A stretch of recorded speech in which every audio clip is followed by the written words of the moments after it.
Okay. All right, welcome students and parents of Miami-Dade County Public Schools. We are so happy to have you all here tonight, and we want to thank you all for joining us. We know that the college application process can be an overwhelming one, and it is perhaps more complicated now than it ever has been before. But on behalf of all CAP advisors at Miami-Dade County Public Schools, we are happy to bring you this information tonight. We are going to be kicking off our College Month activities with our parent and student FAFSA webinar. So this evening will be hosted by myself, Ms. Gressmark, and Mrs. Poro, who will be introducing herself in just a moment.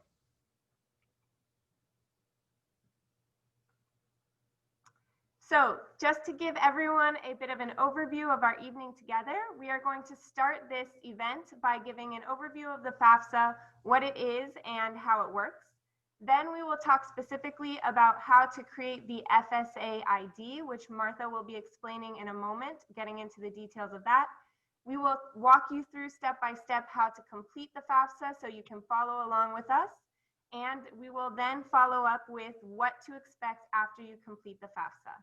Before we get into the details, I would like to mention that we hope to answer all of your questions this evening throughout the webinar. But if you do have a question, please utilize the Q&A feature at the bottom of the Zoom webinar. So if you look at the bottom of your screen, you will see two little quote boxes that say Q&A. We have a couple of wonderful CAP advisors from all across the county who have volunteered to answer your questions this evening. So they will be responding to your Q&A.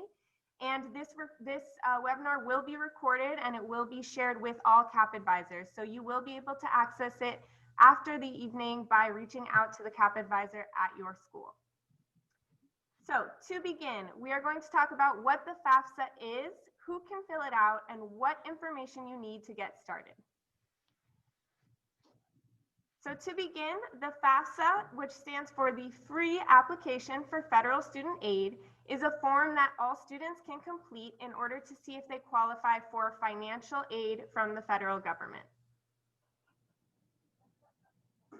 We will watch this brief video to give us an overview of what the FAFSA is. If you're interested in financial aid for college or career school, you're going to need to fill out the Free Application for Federal Student Aid, or FAFSA. It takes most people about 30 minutes to complete online, and the best part, it's 100% free, and it provides you with access to grants, loans, and work-study funds from the federal government. And many colleges and states use FAFSA information to provide their own college or state financial aid. Before you fill out the FAFSA, it's a good idea to create your FSA ID, a username and password that lets you electronically sign your FAFSA and gives you access to various websites related to federal student aid.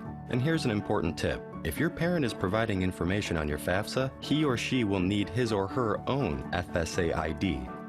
Visit studentaid.gov/FSA ID for more information.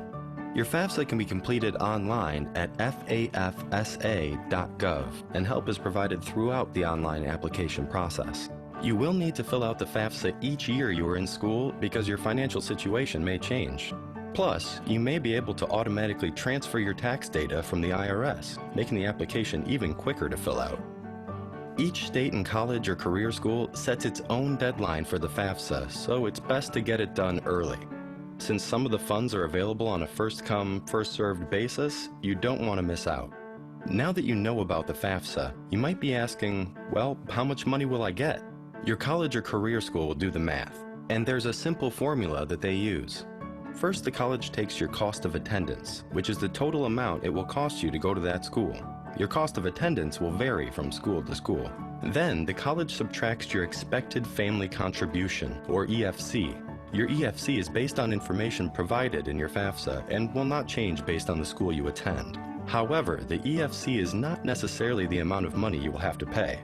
Basically, your cost of attendance minus your EFC equals your financial need. Your college uses your financial need and other information to determine how much financial aid you can receive. See? Pretty simple. If you have questions or need more information, please visit studentaid.gov.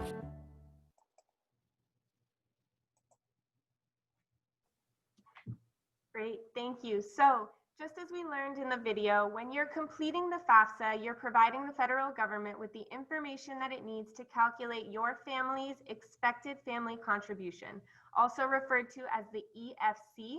That EFC is the number that is used to calculate how much aid you will be offered in a form of a grant. So now we're going to talk briefly about what is a grant. Next slide. So grants come in different forms, but the important thing to know is that it is free money. So the Pell Grant is typically associated with an EFC, or an expected family contribution, of 0. So if you complete the FAFSA and you earn, or you get an EFC of 0, you will be eligible for the Pell Grant. That money is available when you complete the FAFSA. But just like we learned in the video, there is some money, or there are some grants that do run out, and that's why it's important to get the FAFSA done as soon as possible. So that's why it's great that you're all watching this webinar tonight, since our FAFSA just opened up today.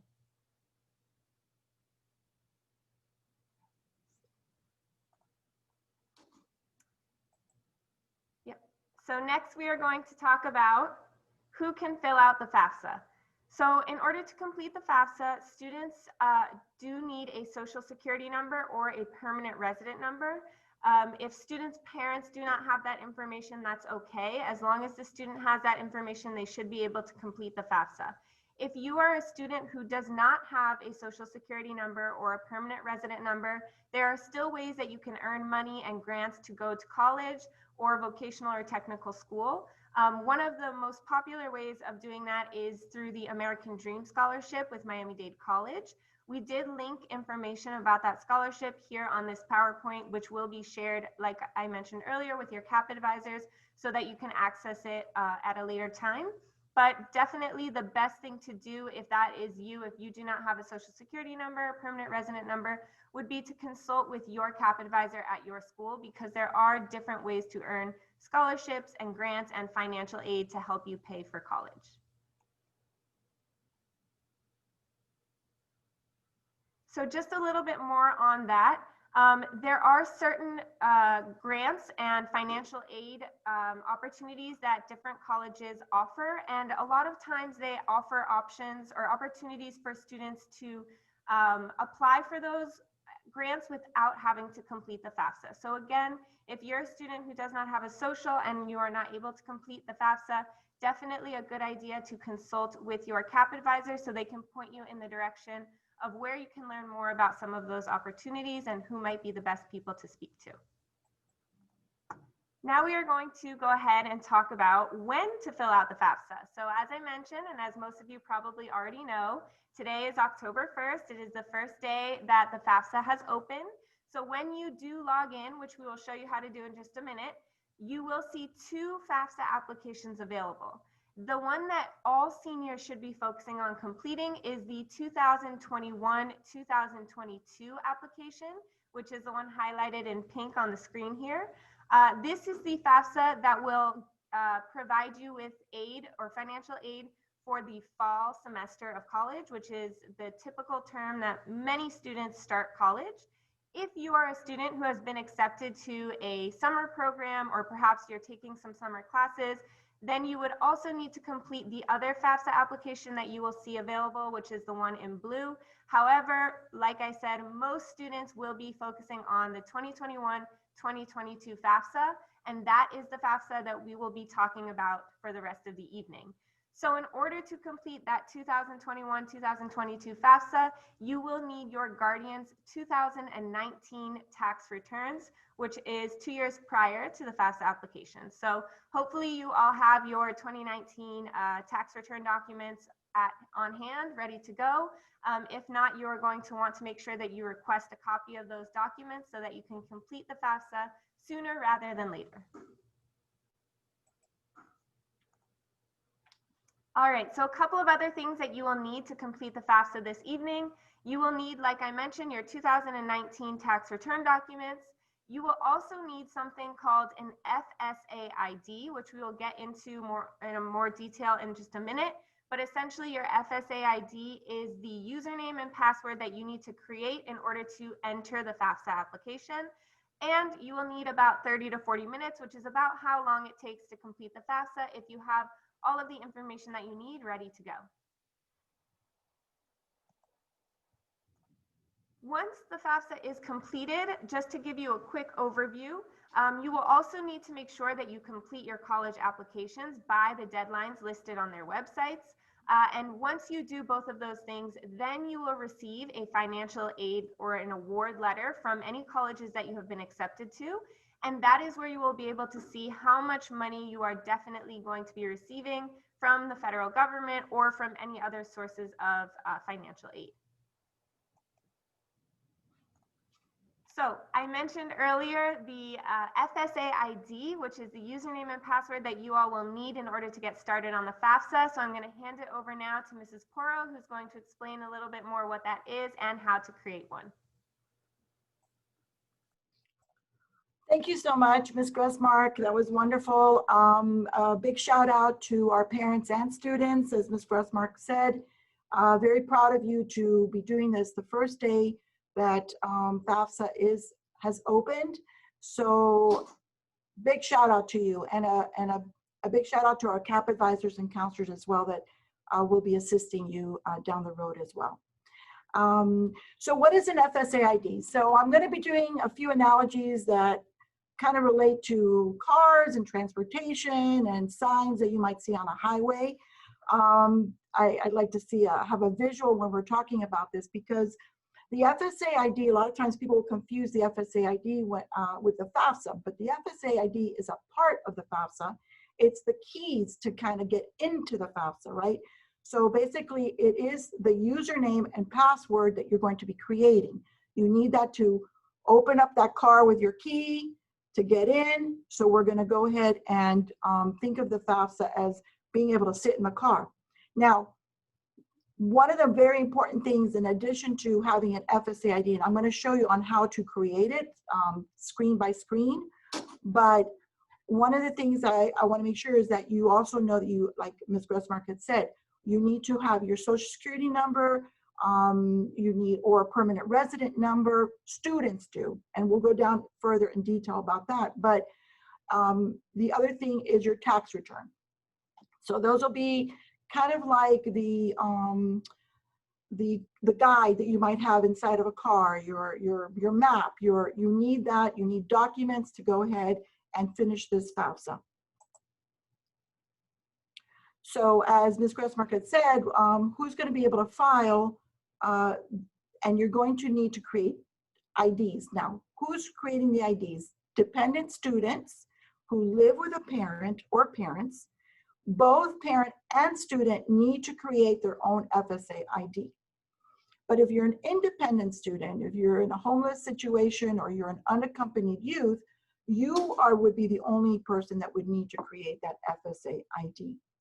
And in the end, that FSA ID is not only you're going to open up that FAFSA with that because you're going to be using a username and a password to get in, but this is how you're going to lock that door. You're going to finish that application with that FSA ID as well, because you're going to be using it as your legal signature, both the student and the parent if the student is dependent, or just the student if they are an independent student.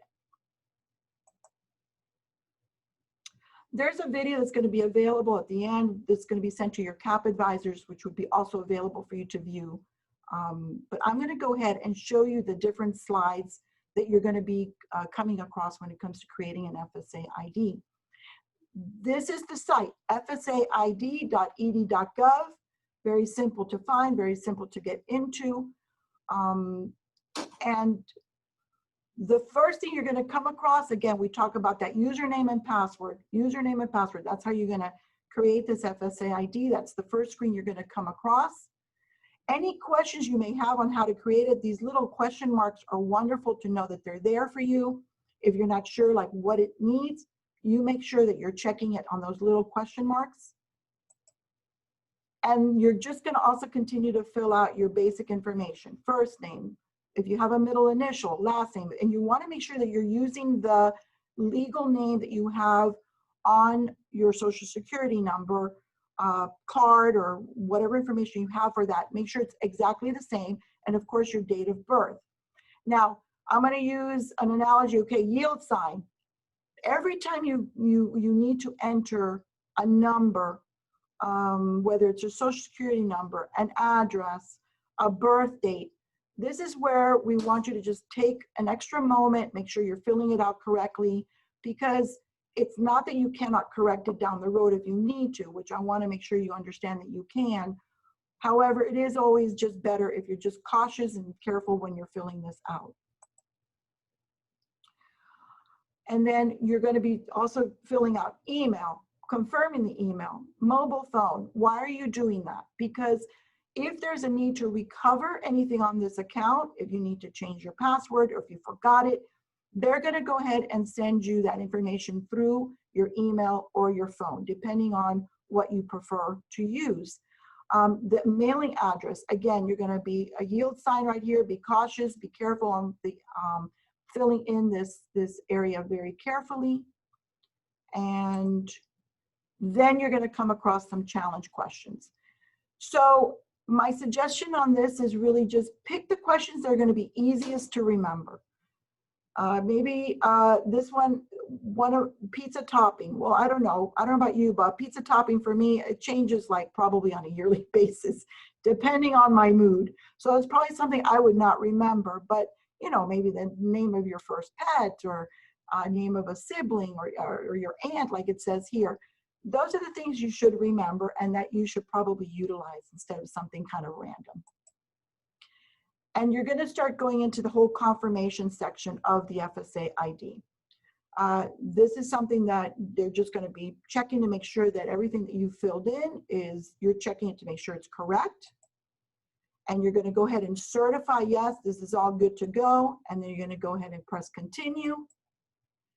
And then you're going to get a secure code. And that secure code is going to go to that email and to that phone number that you put in. It's going to go to both, actually, and it's going to allow you to utilize either one. And when you get it on your phone, for example, it's going to be a 6-digit number. And that 6-digit number is the one that you're going to go ahead and place right into this section right here. You put your secure code, and you are good to go. It'll confirm it once again, and then it's going to send you a confirmation. And this is how you know that you're good, you're done, you don't have to worry about this anymore. One thing I always want to say to everyone, again, using an analogy here of transportation. You're on a highway, you miss the exit. Well, guess what? You can go to the next exit. You can make that U-turn, you can come back around. You're going to get to your destination, I promise. The idea for tonight is really to demystify the idea of a FAFSA. It's to take away any fears you may have about filling it out and not, oh, am I going to make a mistake? Is it not going to be correct? It's okay. I promise at the end, Ms. Gressmark's going to show you exactly how and where you can make corrections if you have to. But the goal is just kind of to get it done as soon as possible, as early as possible. And that way you can always go back and fix something if you need to. So we just went through the FSA ID portion. You need that, right, to open up the key to the car. You need to be able to get into the FAFSA with an FSA ID, and you're going to need it to close that door, lock it by finishing it off with a legal signature. So now we're going to actually go into the FAFSA portion. And the FAFSA is where you're going to be putting in your basic information when it comes to your personal information, your financial information, all of that that's going to be necessary to be able to get some of that free money. So the first thing you're going to go to is going to be fafsa.ed.gov. This is your site to go to. That's it. And you're going to see, and they're going to ask you, are you new to the FAFSA process? Yes, start here. And that's what you would click on. And then you're going to log in with the FSA ID. And this would be the spot right here. Anything that you just created with respect to the FSA ID, that key to get into that car, your username and password, this is exactly where you're going to be placing that. You're going to go ahead and accept the information. You're going to read through it, accept it. And then we're going to go ahead and give you an example of a student that does live with a, that is considered dependent because they are living with a single parent. And this is where we start getting into the more specifics. When you get to this page on FAFSA, it's simply going to ask you, okay, which application do you want to sign up for? As Ms. Grossmark had mentioned before, right now we're going to be focusing on the 21-22 application because as seniors, if seniors are planning to attend the fall only, which is usually where most of our seniors that graduate will begin in the fall, you're going to want to go ahead and do the 21-22. Why? Because you're finishing in 21 and you're starting in the fall of 21, I'm sorry. And then in 22, that would be your spring and your summer. So again, the arrows will indicate the kind of tax return you're going to need. So the 2019 tax return is needed for this 21-22. If you are in the mindset perhaps or the thought of going to a summer program in a particular school for a particular program, and once you finish high school you want to take some summer classes, then you'll go ahead and do also this 2021 FAFSA application, and then you would need the 2018. But right now we're just focusing on 21-22. The safe key is going to be something that you'll have to create. It's a 4 to 6 digit that you're going to have to just put in. It can be numbers, it can be it's not difficult. You just need to remember it, because what the safe key does, which is different from the FSA ID, it allows a parent to go in without having to use the student's FSA ID. Let's say they forgot it, they don't know it. You can go in with a safe key, and if, for example, once a student is, let's say, not locally here or living with you anymore, they're at college and they need to do it again for the following year, the parent can go in with a save key. It's going to allow you to look at some questions, and it has some answers on it, basic information. And then we get into the good stuff. So the personal information for the student, you will always know whether or not you're in the student. There's going to be a student section, there's going to be a parent section, then there's going to be a student section again, but that's okay. Nobody's going to get lost, because you can simply see at the top the different sections that the FAFSA has. You can see at the top student demographics. Oh wait, and there's also a student box that says student information. You're going to know exactly where you're at. You're going to understand who you're needing to answer questions for. So as it says, student demographics, they're going to be asking you some basic questions: name, birth date, your social security number. Okay, yield right here. Make sure that you are putting this in correctly so that there are less mistakes in the end. And then we're basic things again: email, telephone, address. Where does the student live? Again, we're still in the student section. City, state, zip code. Take your time in filling this out. And then it's asking the student, have you lived in Florida for at least 5 years? If you have, great. If you haven't and you were to select the no, it'll have a drop down and you're going to be able to go ahead and put in what year and what month you arrived. More student information, high school diploma. It's asking you, what are you going to be receiving when you finish senior year, your high school diploma? This is very important right here. Here's another yield sign. Be careful when you're filling this out. These are drop downs that you're going to be able to go ahead and select from. First bachelor's degree. This is what I recommend, most of my CAP advisors recommend, because when you put first bachelor's degree, you've never been to college before, you want to potentially get the most of a Pell Grant that you can, the most money, free money you can. And when it shows that you're going for a bachelor's degree, potentially you have the chance of getting more money this way. The other thing too is make sure that you are letting them know, no, I've never received a first bachelor's degree. This is kind of like a yield, a stop sign, like really take a look at this, because if you say yes, then it's not going to give you the money you need at all. So it's a no, because you're just getting out of high school.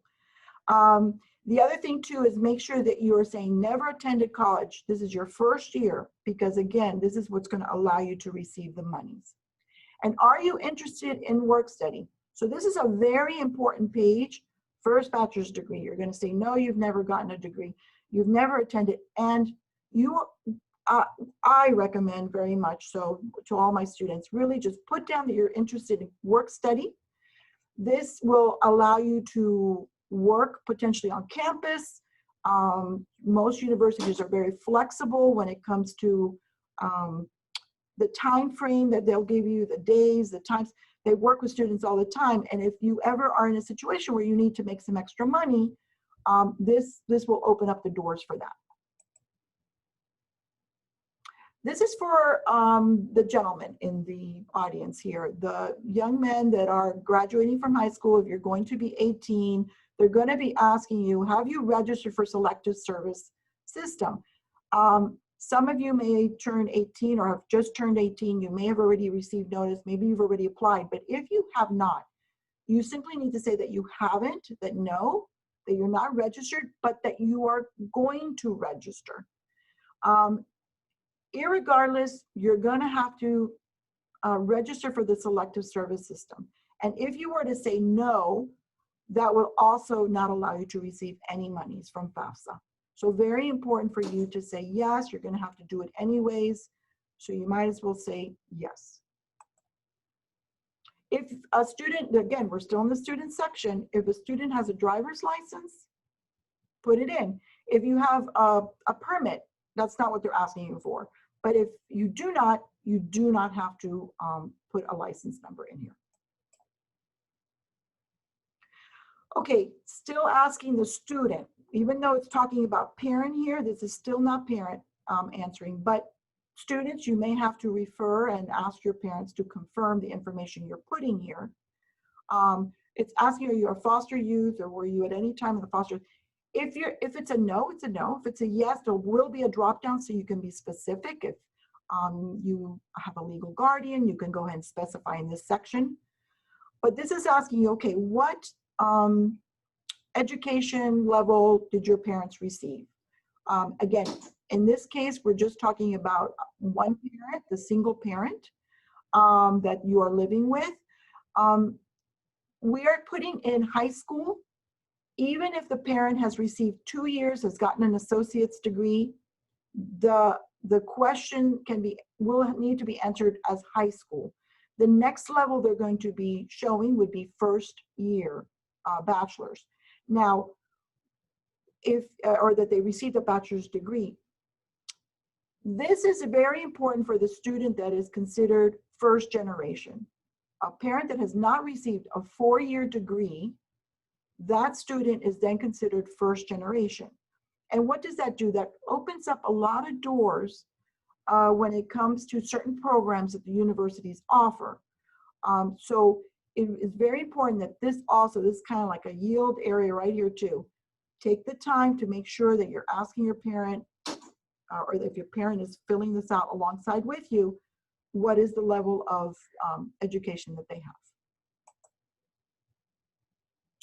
Again, and then still on the student section, they're talking about what's the name of your high school, what city are they located in.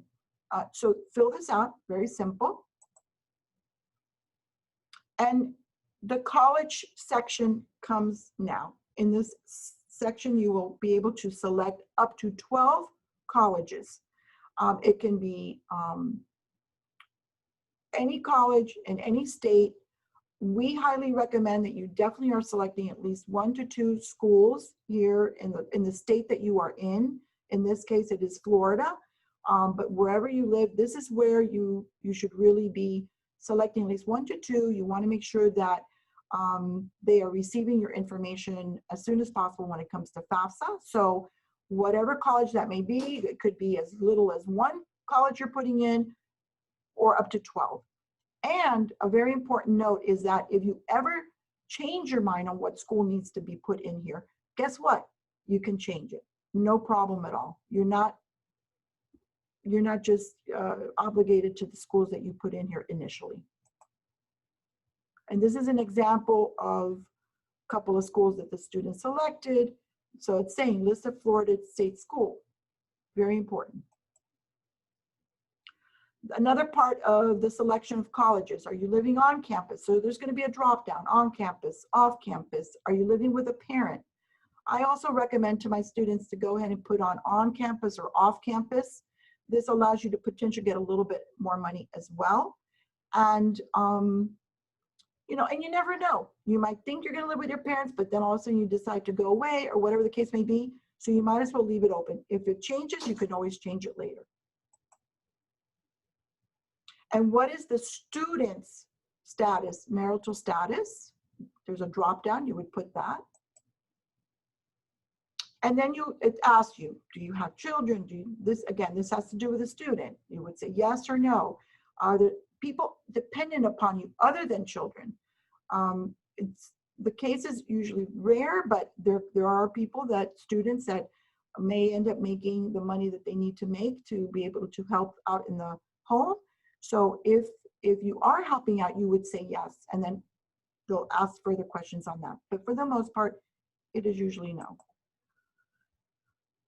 So they're going to be asking you, student, are you receiving any other, are you needing to provide any other information on this FAFSA? Are you in the armed forces? These are usually questions provided by a student that is over the age of 18, you know, maybe living on their own. But for a high school student, normally, no, this would not be the case. And again, it's going to ask you here more specifically to make sure that the student, if a student is going to need to file as an independent, this is where it starts getting narrowed down. Are you a dependent? Are you not a dependent?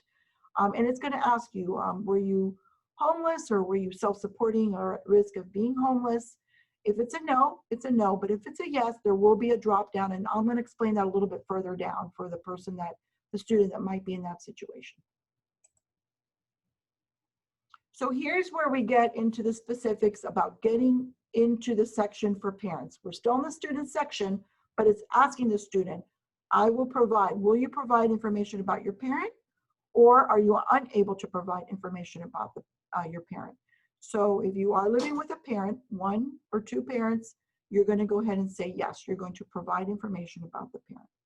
And like I mentioned earlier, this scenario is going to be based on a single parent that lives with a student.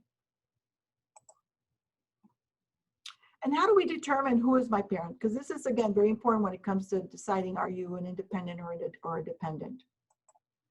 There's a graphic here that I love visuals. So I can just read a couple of scenarios here, but it's going to ask you, are your parents married to each other? If it's a yes, then both parents would fill out this FAFSA. And then again, are parents married to each other? If it's a no, it'll even ask you further questions. Do your parents live together? If it's a yes, then it's going to be both, even though they might be divorced and they're living together. You're going to still need to fill out the FAFSA together. But if it's a no, then they're going to ask you, who do you live with? Now this is like stop sign, like let's really look at this carefully, let's really understand this. If parents are divorced and the student lives with a parent half of the year for each one, so if you live with a parent 6 months and another parent 6 months, then actually both parents are going to have to file. They're both going to have to fill out the FAFSA. But if you actually live with a parent 6 months and 1 day, that extra day will then have the one parent you live with the most go ahead and fill out the FAFSA only. So again, in this scenario that we're talking about, student lives with one parent the most 6 months and 1 day, that parent is the one that will fill out this FAFSA, and no other information is going to be needed from the second parent. This is a text that you can look at later on if you like to read the text. It specifically tells you the scenarios that are on that graphic. And then we get into the parent information. The parent information is where they're also going to be needing to put their demographics, their information, if there's parents are married, if parents are divorced, when they might have been divorced, who's going to be providing the information. You will specifically put, in this case, in this scenario, it's showing divorced or separated, Student lives with mom mostly. Mom is the one that's going to be providing the FAFSA information. And here's where we get into the specifics for the parent. So you see here in the blue box, we're no longer seeing the word student information, we're now seeing parent information. And that parent information is also the same type of thing that the student already filled out. Social Security number. Now, here's red stop sign, yield sign. Parent does not, this is very important, a parent does not need a Social Security number to help fill out this FAFSA. It is only the student that needs a Social Security number or a permanent resident number, period. So if parent doesn't have a Social Security number, you simply just would put 0000000 all the way through. And then just simply provide your other information. Last name, first initial of your first name, date of birth, basic information, email. And that same question about living in Florida for 5 years, if it's a yes, it's a yes. And if it's a no, again, specific date will be, you're going to need to put a month and a year is when this comes across. A lot of these questions are very similar to what the student had to fill out.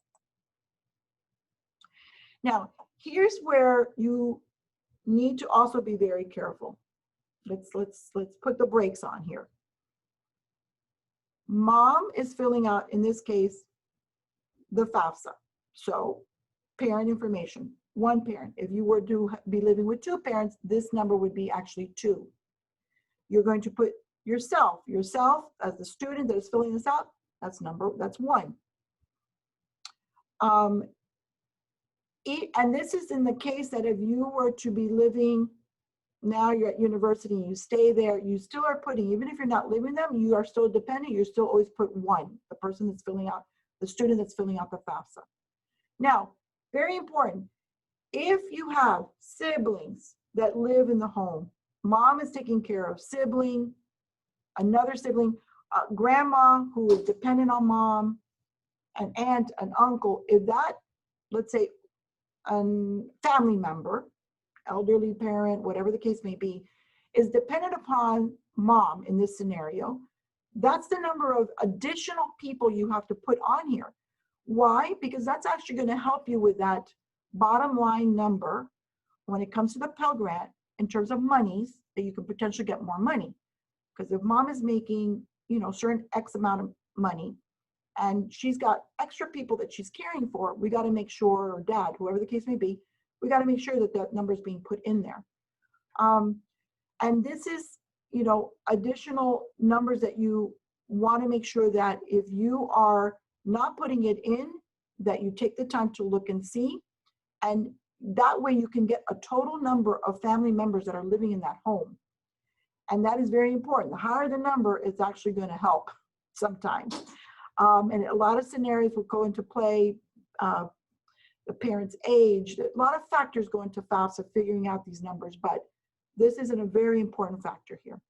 And when it comes to the number of people in college, definitely the student that we're talking about here, high school student that's graduating, but if you have a sibling that is in college already, or 2 siblings or 3 siblings, you would change this number to it would be student that's in high school that's planning to go to college plus 1 sibling, then that would actually be 2.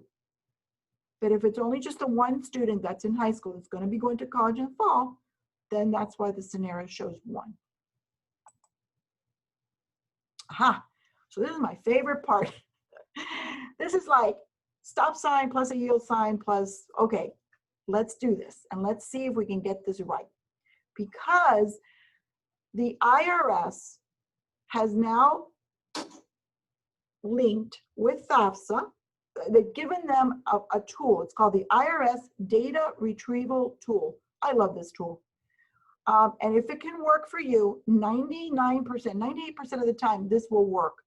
If you have what is basically maybe a simpler type of tax return, a 1040, a 1040A, if this retrieval tool can be utilized, it's going to assist you in making sure that all those numbers that have to do with your tax return, net income, gross income, all those numbers will automatically populate onto this FAFSA. So we can get you there, then we're going to do that. So when you have a basic, in this scenario, you see, okay, person has said they have a 1040 form. Beautiful. Let's click this link to the IRS, and we're going to, you know, hope for the best when it comes to getting that information populated onto the FAFSA. But if it can't, that's okay too, because then you have the opportunity to go ahead and manually put in that information, and I'll show you how. This is a quick graphic. I'm not going to go into it, but it explains how the process goes from FAFSA to the IRS, the data retrieval tool. Okay. This is very important so that you understand why did mom, dad, parent have to fill out a FSA ID also at the beginning. We said student needs to fill one out, parent needs to fill one out. Why? Because when you get to a spot like this in the IRS retrieval tool, you're going to want to already have that FSA ID handy for the username and password for the parent. As you can see here, we're still in the parent section.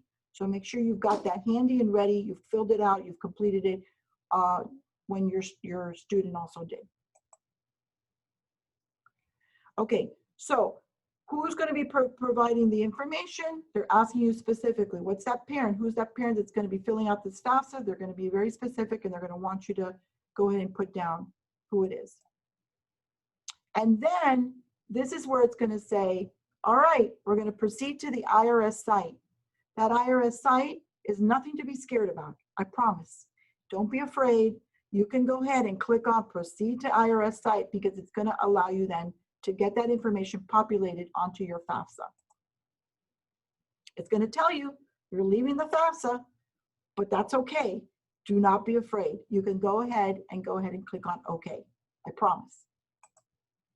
And it's telling you, okay, now you're in the government system. And this is another kind of like, okay, let's really look at this. Let's put a little stop on this as well. We're going to take a look. Very important that when you're filling out, when you get to the IRS site, that you actually take that tax return and you're actually looking at it and going, okay, what does it say on my tax return? I'm going to double check what my name is. Believe it or not, double check it to make sure that it's matching up with the tax return. Double check the Social Security. You're going to be typing that in. You're going to type in your birth date. Be very careful. Make sure it's lining up with the tax return. You're going to put in how you filed the return. You're going to be putting in a street address. And this might seem simple, but this is where this can end up not working. So believe it or not, when you're putting in your address, for example, in this case, you can see it says 24 Castle Court, and this is obviously the test, court. You see how they spelled out the word court? You don't want to put here CT, you're going to want to spell it out, because that's how it was on their tax return. Because even something small like that can end up not allowing that link to work. And some other basic information, especially if in the tax return you didn't put your address and instead you put a P.O. box, make sure you're putting the P.O. box and not the address. And if you have an apartment number, put that apartment number in if it's on the tax return. And that's how it's going to work. And it's going to tell you, okay, we've got your information. Can we transfer now? Absolutely, you do. And when it does, it's going to go ahead and just say, okay, you successfully transferred this tax information. And this may or may not happen. It all depends, depending on what else they might see, or the, you know, the link, the information that maybe was on the tax return. They might ask you some additional questions. Did you ever receive combat pay? Do you have unused portions of the IRA distributions? Look through this. If they give you these kind of questions, most people do not need to fill this out. They usually put 0 unless your taxes may be more complicated, but normally on a 1040, 1040A, this is not the case.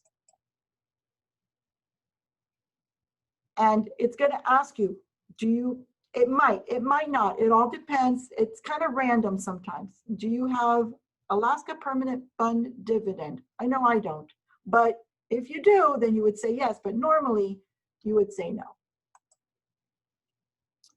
And here's where the parent has the choice of saying, do you want to skip remaining questions about income, assets? If you know that you don't have to report another $1 million somewhere, or whatever the case may be, I don't know. Normally, you're going to be able to just say yes. You're going to skip the remaining questions. And if you weren't able to use the IRS data retrieval tool, that's okay too. There are some slides on this presentation. I will go through just a couple of them, but very simply, you are, again, it's going to tell you where to find the information on your tax return. It's going to say, like in this case scenario, IRS retrieval tool didn't work, no problem. It's going to say, go to line 7 on your 1040 tax return and fill it in. And that's what you put. You don't make up numbers. You just are looking at what the tax return is telling you. That's it. And there will be some additional lines that you'll have to put in that they're going to ask you. You know, you add this, you subtract that. But I promise it is possible to do. Very, very simple. Basic questions, won't go into it, but sometimes they'll ask you for additional information. Sometimes they won't. If it's a 0, there's child support, there's no child support, you could put that number in. Whatever the case may be, if there's any extra earnings under these different types of programs, that's where you would put that information. And you can look at this calmly if you get to that point, but for the most part, it's usually 0. Additional information that you'll have to put in. Do you have any assets that exceed a certain amount of money? They'll ask you also, do you have anything in your savings account, in your cash, and any kind of cash, checking account? You can or cannot put something there, depending on what the situation is. It is not required for you to put anything at all. And if you don't have anything to put there, you don't put it. And then they bring you back around. We're going back off that exit, coming back around. We're going to the students again, back to the student information. And how do I know this? Because I see it here at the top and I see the student information box, and they're going to ask you the same kind of thing when it comes to financials. So the one box before was parent financials. Now we're going into the student financials. Normally, most, I know we have some students that do work and that do work many hours, but many do not. Whatever the case may be, if you're not going to file, if you did not work, in this case, in this scenario, it's showing the 2018. If it shows in 2019, student didn't work, we're not talking about 2020 right now. We're not talking about a student that worked in 2000, that's going to be working. We're talking about a student that would have worked in 2019, for example, 2018. You're going to go through the whole process. If you never earned anything, you just say not going to file, because guess what? You didn't make any money, and that's okay. Perfect. You may or may not want to fill in any monies if a student earned. And this is something that we always say, listen, you're going to either maybe ask your tax preparer, or you're going to make sure you're looking on the IRS site. What amount does a student have to, if they're working, what do they have to claim? How much do they have to earn in order to file a tax return? If it's, normally it's under 6,000, under 10, they make $3,000 a year, $300 a year. Normally tax returns are not required. So you don't have to even put 300, you can put 0. But if they had to file something, a tax return, that's the only time you're gonna have to put anything down. Again, most of these will be 0 for the most part. Same thing. You look through this. If you see that you're receiving any kind of benefits, sometimes we do have students that will receive benefits, veterans benefits from a parent, then yes, you can take a look closely, but for the most part, it would be 0. And again, students, unless you've won the lottery, I don't know, you're probably going to want to say you're going to skip questions about your assets. You can go ahead and say yes, no problem. If it's a no, you say no, and then there'll be more specific questions you're going to need to answer. But Really, that's really about it. And this is always one that always throws me off. It's like, are you a preparer? Well, I'm preparing my FAFSA. No, that means, are you a tax preparer? Are you actually an accountant? Are you like at the H&R Block? Are you someone that works as an H&R Block kind of person? No, you are not a preparer unless you are in that kind of position. So it's always no. If you're filling out your own FAFSA, you're good. And in the end, it's going to give you a summary, which is beautiful because it gives you all the questions, it gives you all the answers that you've given. It's all there for you to review, it's for you to look at, and don't have to be scared. I promise. Again, you can always go back at the end of every page, by the way. You're always going to see a previous and a next. If you see something didn't go well, we haven't submitted this, so you can still go back right now without having to make corrections. You can go back and change some things if you need to. It's not a problem, it's not an issue. But if you see that once you've looked through your questions and your answers and you think everything is good, you're going to go ahead and sign and submit. And what does that mean? We're going to be closing that car soon with some keys. And what are you going to need? You're going to need what? The FSA ID. That FSA ID is going to be needed for both student and parent.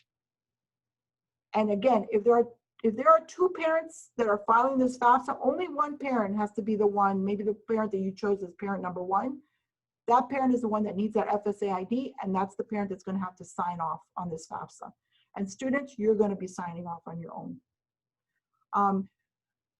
Very important, very, very important. Each person needs to have their own email and their own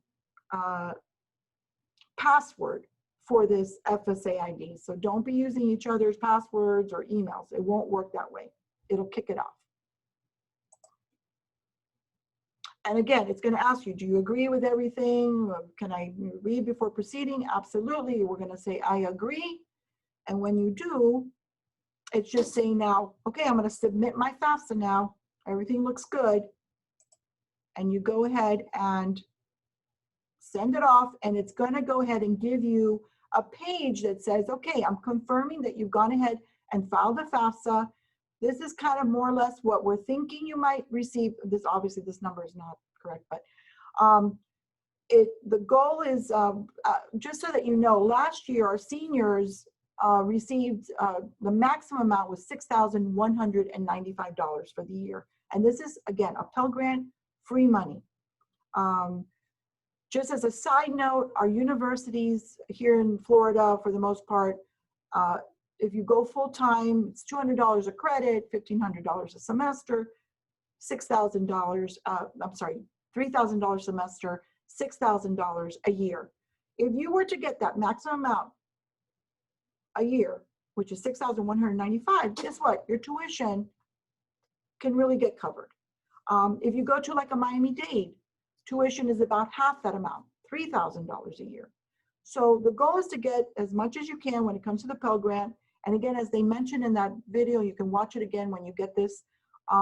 It doesn't mean also that if your estimated family contribution is high, it's like it's saying, okay, you know what, the family's gonna have to put in a little bit more money than maybe another family would.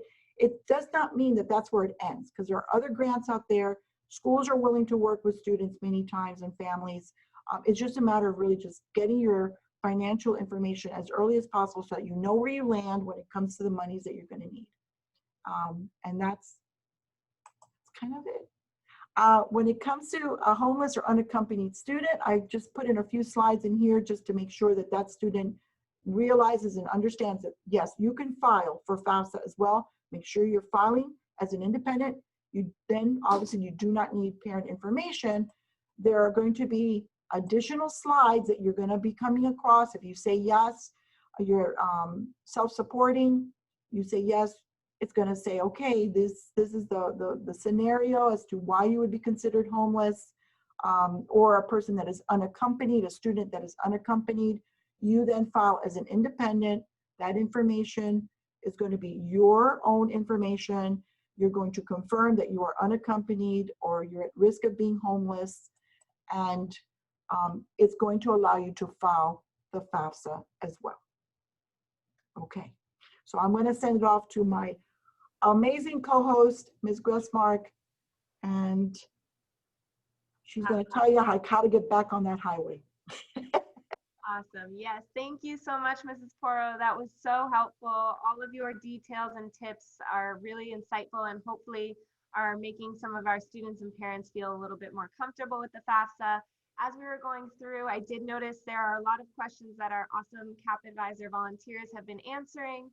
But one of the things that I do see coming up quite frequently is a question about the making corrections on the FAFSA, and also the colleges, listing the colleges, which is actually a perfect transition into what we're going to talk about now with when we address what to expect after submitting the FAFSA. So if we could go to the next slide, we have a short video that's going to, exactly, the two things that we're going to talk about are checking your student aid report and making corrections. So we're going to play this short video to give you an idea of what happens when you actually click submit, like Mrs. Porro just showed us, and then I'll address those two questions that we just mentioned before. So, you filled out the FAFSA. Now what? The information you submitted will be processed by the U.S. Department of Education's Office of Federal Student Aid, and the colleges or career schools you listed will be notified so they can begin their process of awarding aid. The great thing about filling out the FAFSA online is that you can check its processing status immediately. This comes in handy when you're thinking, I wonder if it went through. Within a few days of filling out the FAFSA, you'll get your Student Aid Report, or SAR. You'll hear that abbreviation again, so just remember, your SAR is your Student Aid Report. Basically, it summarizes all of the information you submitted on the FAFSA. You can access your SAR online at FAFSA.gov using your FSA ID, which is your username and password. Check your SAR for any mistakes. Then make corrections if you need to, but only if you estimated your tax information or provided incorrect information the day you filled out the FAFSA. On your SAR, you'll see reference to your EFC, or expected family contribution. This number is used to determine your eligibility for federal student aid. It doesn't mean you actually have to contribute that amount. The financial aid office at each college or career school you list on your FAFSA will receive your information. Each office will then use your FAFSA information to determine how much aid you can get at that school. It's possible that your college or career school may require you to verify the information you submitted on your FAFSA. If that happens, your school will tell you what you need to do. Once you're accepted into a college or career school, you'll get an award letter from the school's financial aid office that explains the aid being offered to you. We'd recommend comparing award letters from multiple schools. That way you can make the best decision for your situation. If you have any questions about your financial aid offer, contact the school's financial aid office. If your aid offer includes a federal loan and you're a first-time borrower, there are a few more steps before you get your loan. You'll need to complete entrance counseling and sign the Master Promissory Note, or MPN, which is your agreement to pay back the loan. Your school will provide you with the necessary information. So how do you get your money? Well, usually your grants and loans will be applied to tuition, fees, and other charges on your student account first. Then any leftover money is paid to you.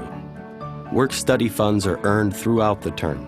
Remember, filling out the FAFSA is not a one-time thing. You must complete it every year you attend school. If you have questions or need more information, please visit studentaid.gov.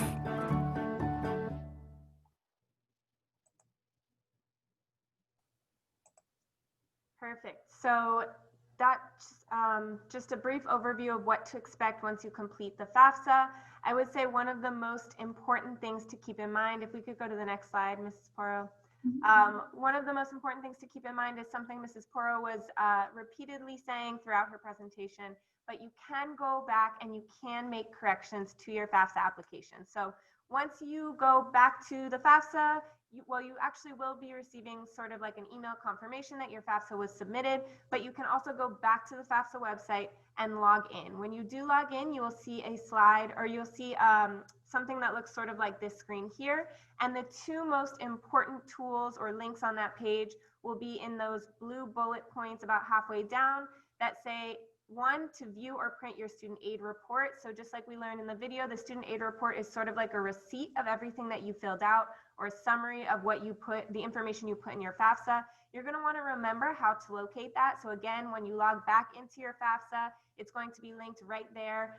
View your student aid report, just because a lot of times different scholarship applications or schools might ask you to submit the SAR.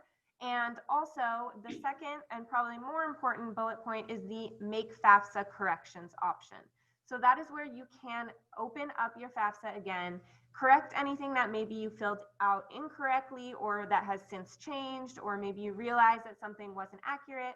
You can make that correction and then go through until the end of the FAFSA and then click submit one more time. You will be asked to re-enter your FSA ID as a signature confirmation that the correction you made is correct and you would like to process that. And then it will take another maybe day or a couple of days to reprocess that information. And that is particularly helpful when we're talking about the college list. So another question that I saw coming up a lot in the Q&A was, what if I don't know yet which colleges I want to apply to, or what if I change my mind a little bit later? That's totally fine. We do recommend that you complete the FAFSA as early as possible. The sooner the better. If you end up applying to a college in the beginning of November that maybe you didn't list on your FAFSA tonight, that's where you can go back and make corrections on your FAFSA and add that school or delete a school or change any of your schools on your list. So that's where you will be able to do that. Can we go to the next slide? Okay, so that is pretty much everything that you will need to do to complete your FAFSA. It's also just important to note that there is a federal student aid app that a lot of students have had a lot of success with, keeps all of your information very accessible. So if you do prefer to use the app, that's something that is available to you. And then finally, we just want to make sure that everybody knows that this presentation does link extra resources, but probably your best 3 places to go to get more help for the FAFSA are going to be your CAP advisor, the financial aid office at the colleges that you are applying to, and the federal student aid website.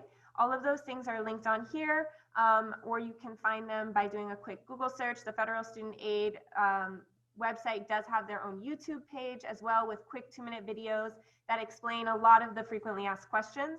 We know that there might be some questions in the Q&A that we didn't get to tonight. Hopefully we tried to answer as many as we could, but we will work on creating a frequently asked questions document that we can share with the CAP advisors so that they can share that out with all of the students and families as well. And then on our last slide, Martha, if you could go next, please. I just wanted to make sure that everyone is aware of the other events that we have this college month. There's a lot of great information to take advantage of. Again, your CAP advisors should have this form, and I'm sure that if you contact them, they'd be happy to share it with you if they haven't already. But please make sure that you are registering for these events in advance so that you can participate. There's going to be a lot of helpful information and a lot to explore and research and learn, and hopefully help you all along the way of the college application process. So that is all of the information that we have for you all tonight, and we hope that you have a great month of applying, and more than 1 month of applying to college. And all of your CAP advisors, we are here to support you. Have a great night, and thank you so much. Good night.